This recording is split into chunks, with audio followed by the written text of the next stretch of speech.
Super સહેલિયાથી હું નૈમિષા. વ્યુઅર્સની demand હતી કે પંજાબી પરોઠા પરફેક્ટ સ્ટાઇલમાં શીખવાડો, અને એ પરફેક્ટ સ્ટાઇલમાં શીખવાડવા માટે મેં આપણા સુપર શેફ રણવીર બ્રારનો વિડીયો જોયો.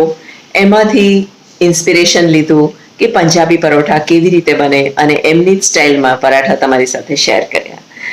Thanks Ranveer Brar sir and super સહેલિયા family. તમે ચોક્કસ આ વિડીયોને જુઓ અને પંજાબી પરોઠા તમારી રેસિપીઝમાં તમે એવી રીતે ઉમેરી શકશો કે it can be a breakfast, lunch or a dinner. So let's go. સૌ પ્રથમ આપણે મસાલો બનાવીશું, જે આપણે બટાકામાં એડ કરીશું. તેના માટે આદું છીણીને લીધું છે, સાથે એકદમ ઝીણા ઝીણા કાપેલા લીલા મરચાં લેવાના છે. મરચાં આપણે ક્રશ નથી કર્યા, પણ બારીક કાપી લીધેલા છે. અને ખૂબ બધા ધાણા આપણે ધોઈ અને ચોખ્ખા કરી અને બાઉલમાં ભેગા કરવાના છે. આની સાથે આપણે કોરો મસાલો પણ એડ કરવાનો છે. હવે આપણે જેટલા બટાકા બાફ્યા છે એ પ્રમાણે આ મસાલામાં મીઠું એડ કરીશું. અહીં મેં 1 ચમચી મીઠું એડ કર્યું છે. સાથે આપણે ધાણા જીરું એડ કરીશું. ધાણા જીરું 2 ચમચી લીધું છે.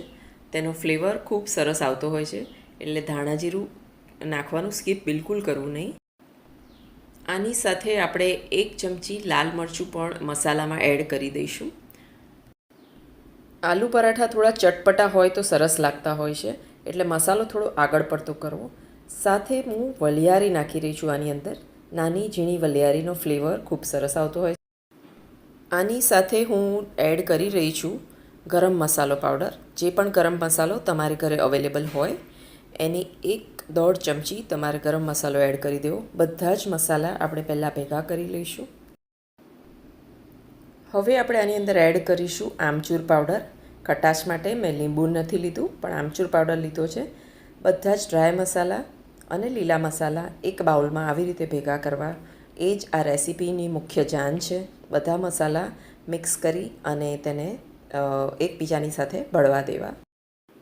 હવે 7થી 8 બાફેલા બટાકા સામે મેં 2 ડુંગળી નાની લીધી છે અને તેને એકદમ બારીક બારીક કાપી લેવાની છે, અને એને આપણે એડ કરીશું આપણા બટાકાના પૂરણ સાથે. 7થી 8 બટાકા છોલી અને તૈયાર કર્યા છે, અને સાથે હું પનીર છીણી રહી છું, 200 ગ્રામ પનીર. પંજાબી આલુ પરાઠા બનાવવા હોય તો એને એકદમ ફર્સ્ટ ક્લાસ હેલ્ધી બનાવવા પડે. તો પનીર 200 ગ્રામ, બટાકા 7થી 8 લીધા છે, 2 ડુંગળી, અને આગળ બતાવ્યા એ બધા જ મસાલા આપણે આની અંદર મિક્સ કરીશું. આ રીતે આલુ પરાઠા જો તમે કોઈ દિવસ ના બનાવ્યા હોય તો એકવાર ચોક્કસ ટ્રાય કરજો. હવે આપણે જે વાડકીમાં મસાલો ભેગો કર્યો હતો તે બધો જ મિક્સ કરીશું. સાથે ડુંગળી પણ કાપેલી આપણે આની અંદર એડ કરી દઈશું. ડુંગળીને સાંતળવાની નથી અને મસાલાને પણ શેકવાના નથી.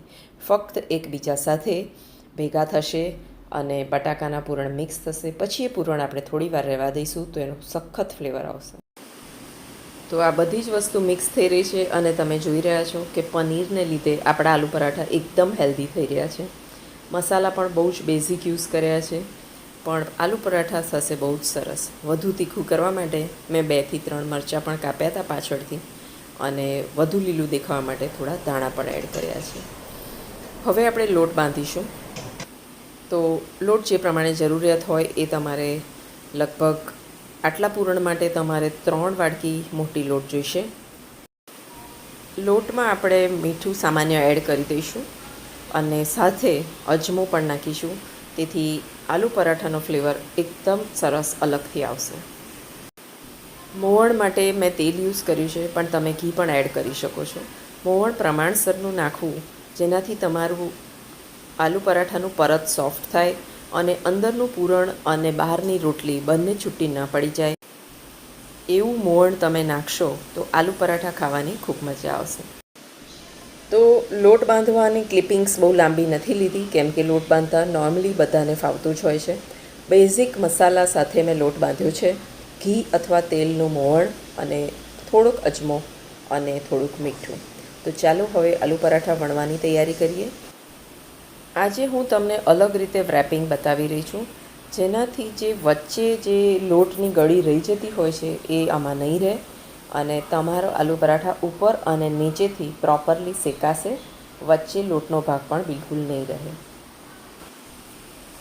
રોટલી વણાઈ જાય પછી આપણે જેવી પાતળી કે જાડી જે વણતા હોય વણી લેવાની, અને જે આલુનો જે લુવો આપણે બનાવીએ છીએ, હવે તેનું રેપિંગ જુઓ કે આપણે એને ગોળ ગોળ નથી ફેરવવાનું, પણ એને બંને બાજુથી આવી રીતે દબાવી અને ઓવરલેપ કરી દેવાનું છે.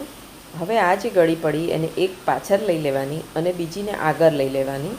આનાથી શું થશે કે તમારો લોટ ઉપર અને નીચે ઇવનલી સ્પ્રેડ થઈ જશે અને ગળી જે લોટ વચ્ચે આવતો હોય છે એ તમારે નહીં રહે અને આલુ પરાઠું એકદમ સ્મૂથ તૈયાર થશે. પંજાબી પરોઠા હોય એટલે મોટા અને પાતળા હોય અને તો જ એને કહેવાય પંજાબી પરાઠા. વળી એને માખણથી શેકો કે ઘીથી શેકો, સાથે તમે લસ્સી કે છાશનો મોટો ભરેલો ગ્લાસ મૂકો કે પછી દહીં સાથે પીરસો. ખાટું અથાણું તો ભૂલતા જ નહીં. આ રીતે પંજાબી પરોઠા બનાવતા બી હોય છે અને નોર્થમાં આ રીતે મળતા પણ હોય છે. તો પરાઠું મારું તૈયાર થઈ ગયું છે. તમે જોઈ શકી રહ્યા છો કે આપણે તેને પાતળું વળ્યું છે અને માવો પણ સરસ રીતે દેખાઈ રહ્યો છે. થિકનેસ પણ એટલી બધી રાખી નથી. અને ચાલો આપણે તેને શેકી લઈએ. તવી ગરમ કરી અને મેં તો તવી પર ઘી મૂક્યું અને ઘી સ્લાઇટ ગરમ થયું એટલે મહેકી ગયું આખું ઘર. તો ચાલો હવે આપણે પરાઠા શેકી લઈએ. આગળનો પ્રોસેસ આપણને બધાને પરાઠા શેકતા આવડે છે અને આ વિડીયોમાં હું રણવીર બ્રાર સરનો આભાર માનું છું કે પંજાબી પરોઠાની રેસીપી એકદમ પરફેક્ટ મારા ઘરે બની હતી અને મારા વ્યૂઅર્સ બી આ રેસીપી તમારા દ્વારા શીખી શકશે મારી લેંગ્વેજમાં.